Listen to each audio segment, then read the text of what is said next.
All right, folks, good morning. Welcome back to Papa John's Homestead channel. I'm just gonna walk through the garden this morning and show you what's been going on. I've already been out here this morning, picked some okra and picked a little squash. Just gonna walk you through and show you a few things. As this okra grows, I'd like to show you what I've been doing here. I pruned my okra back. Let's see.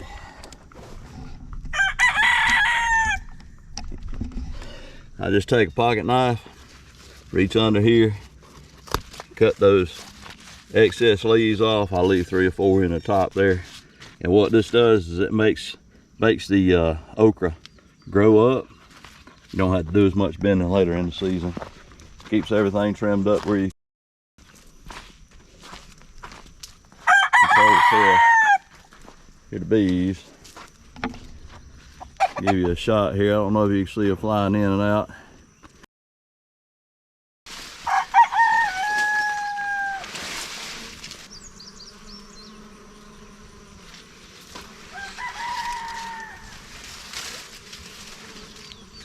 As you can see, a lot more bees flying in and out here.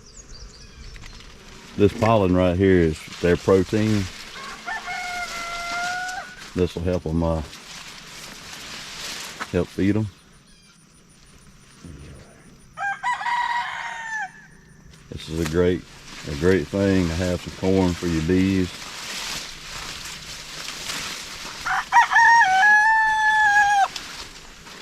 Show you the watermelon. It's been so dry here. We're having a problem keeping things alive. I'm having to run a soaker hose here. We haven't had any rain in quite some time. Something I'd like to share with you this morning is a squash. What I've been doing is taking these leaves here at the end of their cycle. I cut them off. That one's not quite ready. This one right here. So these leaves, as this plant grows, these leaves start dying off closer to the ground. So what I do is I come in here when these leaves get to the end of their cycle and start looking this way. I prune them, and I'll cut the leaf off. And if you notice, I did not cut the stem. You don't want to cut your stem. What that does is it opens this up. This thing is hollow, and bugs will get inside of here and crawl down to your plant, and they'll put larvae in the plant, and the larvae will kill your plant. So as the season goes on, you just take these leaves, and it will not hurt them, and prune these leaves back. Something to keep in mind, do not leave these laying on the ground. What happens is they'll lay flat on the ground like that, and the bugs will crawl under them because they have shade, and there's plenty of moisture for them under there, and it harbors the pest, keeps them in your garden. So if you keep these cleaned up, keep these plants open up this way, it keeps them dry, keeps mildew off of them, and it prevents your pest. I've got a bit of a problem here. I don't know if you can see that. Got some ants in here. They not a big problem. I'll finish pruning these today and come in here and take a little diatomaceous earth and throw in here, and it'll take care of all that problem. And like I said, don't leave these on the ground. It harbors pest. And you see these plants here. I want to do a comparison. You see how ugly this plant's getting. It's struggling. The leaves are at the end of its cycle. See how yellow and drooped these are. I'll actually come in here and prune these out. And what happens is you get rid of those, all of these leaves come out, and it provides for a healthier plant. It takes the moisture that these are sucking from the plant and gives it back to the plant to grow your leaves and squash. See, here's another one. When these guys move in right here, that is aphid. And I will be getting some diatomaceous earth here very shortly after I finish pruning today. See how bad this plant's looking. In a couple of days, these leaves will droop and they'll hang down. They'll start to dry up on the edges, and I'll trim them off at the end of the stem. And what'll happen is all these pretty green leaves here on the end, they'll open up, and this plant will continue to grow. And this stem here, it grows up. These dry out as you keep them pruned. They'll dry out back to the plant, and this will be just one long stem here laying across top of the ground. And that's the way they grow. You can keep these squash alive all season, all the way up to frost, if you prune them and take care of them, and they will continue to provide squash for you. So, okay, now those plants there, in comparison to this plant, which was pruned, I'll show you the difference. See how healthy this plant is.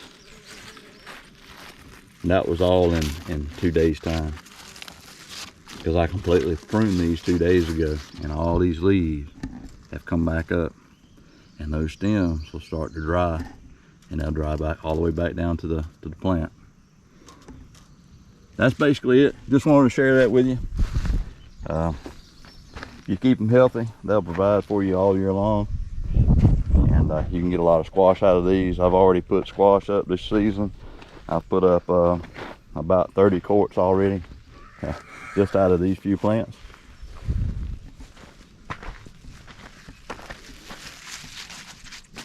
You can take this, once you gather all your leaves and scraps up from your garden, and put these in your compost pile, and you can take that soil and put it right back in the garden later in the season. That's it in a nutshell. Give you another shot of the garden. Chickens are coming along fine. Corn's coming along good. You can see the grapes. Grapes are filling out. They're doing what they're supposed to do. Gotta get this tied back up here.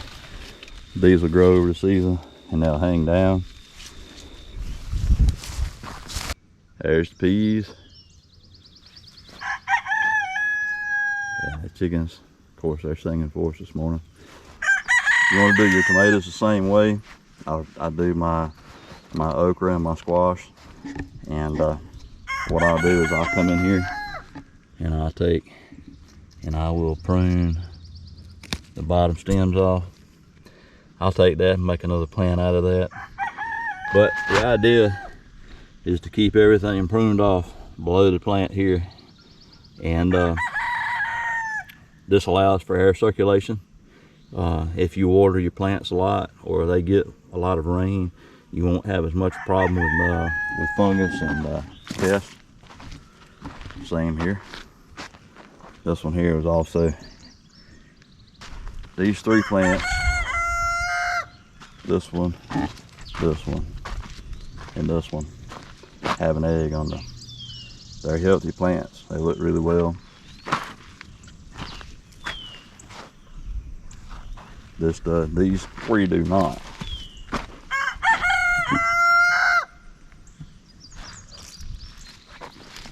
Here's the other one.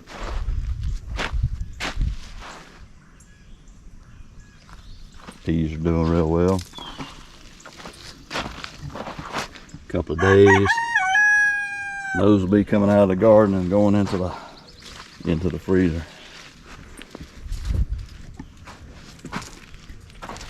Well, folks, that's it for today. Just wanted to share that with you. Thank you for watching. I hope your garden's doing well this year, and until next time, folks, God bless.